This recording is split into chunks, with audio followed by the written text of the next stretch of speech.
Mga kababayan, bilang tao, karapatan ni unang ginang Lisa Marcos na makaramdam ng sama ng loob at galit. Subalit, ang kanyang personal na damdamin ay walang kinalaman sa aking mandato bilang isang opisyal ng pamahalaan.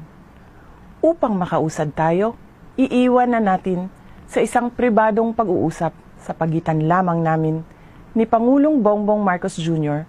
ang mga susunod na hakbang.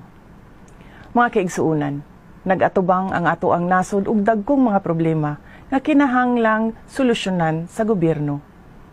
Dapat ay nakatutok tayo sa pagtugon sa mga suliraning hinaharap ng ating bansa. Patuloy ang pagtaas ng presyo ng pagkain at iba pang mga bilihin.